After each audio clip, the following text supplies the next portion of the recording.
So today I want to take you on a little journey of the evolution of how Mark the boy became Greg the man. And how Greg the man found his, and I quote, fine Nubian princess, whatever that means.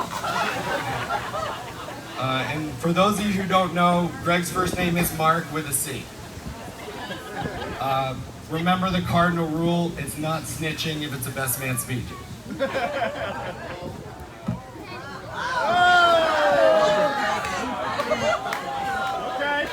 the story begins in 8th grade when Mark and I met. He was calling himself Greg at this point, but he hadn't truly grown into the name yet. There's a young picture of us floating around somewhere. I'll describe it best I can.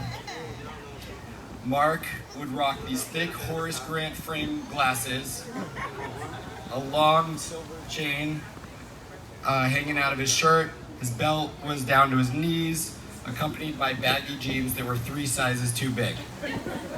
But he was so skinny that he would be forced to wear mesh gym shorts underneath his jeans to prevent them from sagging below the legal limit.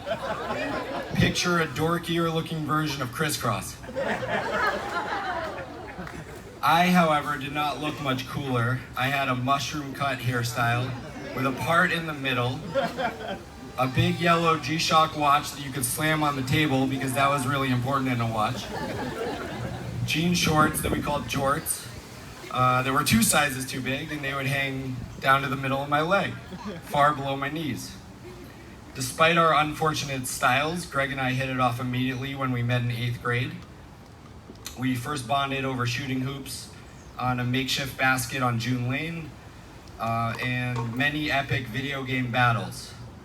While playing Madden, Greg was the type of gamer who would produce a quarterback stat line of 200 rushing yards and negative passing yards with Michael Vick at the helm. He had a perfect record, never lost a game. This had nothing to do with skill nor talent. Every time he was losing with a minute left in the game, he would throw his controller, unplug the system, walk home pouting with his head down, and order a personal bacon pizza from Oak Hill Pizza. Throughout high school, his style evolved a bit. Greg could frequently be seen wearing sports jerseys. However, he would choose his favorite teams based on the jersey color that best matched his shoes. Raise your hand if you've ever seen Greg's shoe collection. Greg has enough shoes for the entire Newton basketball team. I'm not just talking Newton South, I'm talking Newton South, Newton North, Memorial Spalding, all the middle schools, elementary schools, private schools, charter schools. Greg got his start working at Foot Locker, and I'm almost certain they paid him in shoes. Gil, where are you? How you doing? Beautiful night. Enjoying this. I'm sure a lot of preparation went into this. Did you get a pedicure? Yes, I did. Didn't you? Thank you very much, and I'm proud. How are the nails looking? All right. What color did you go with? Clear. The way you've been posting about the nail salons on Facebook, I'm actually surprised you're not wearing sandals right now. Hey, I'm just happy Greg found a girl he likes more than Big Gil loves his Chinese food. There's literally a plaque with Gil's name inside of Mandarin Chinese, and that is not even a joke. And I'm pretty sure there's a life-size Big Gil statue in the process of being sculpted. So while Gil was busy cementing his legend, Greg was becoming a man of many talents. Greg joined the choir for a semester or 2. Greg, maybe you can sing us a little number later.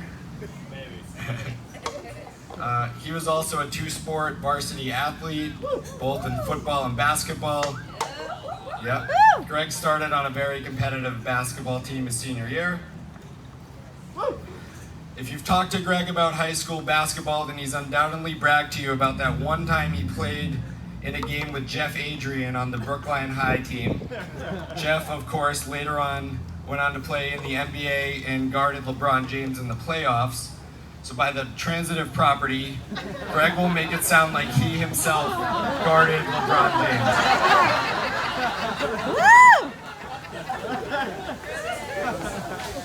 My mom said Greg is so funny without even trying to be. She wants me to tell you, Greg never misses an opportunity to show her his Popeye muscles. And my mom always calls him olive oil. She likes to say he has the gift to gab, and it's true. He can argue his point about anything for hours. However, once his view is losing steam, he ends the conversation. He becomes forgetful, his memory gets hazy. Like, Greg, remember Tom Brady won the Super Bowl? Nah, I don't remember that. You're lying. You know how they say pick and choose your battles and never get into a sports argument with him. Even if he's wrong, which he probably is most of the time, he will come at you with the fury of 1,000 suns. He'll bring up facts that aren't even relevant to the conversation. Like, Greg, the Yankees looked terrible last night. Yeah, well, how many Super Bowls did the Pats win against the Giants? Literally said that. He also never admits when an athlete performed well unless, of course, he's the one to bring it up. Greg, did you see LeBron's triple windmill dunk last night? Yeah, it was alright. Yeah, but Greg, he broke the record for windmill revelations on a dunk. Yeah, I could do better. No, you literally could not do better.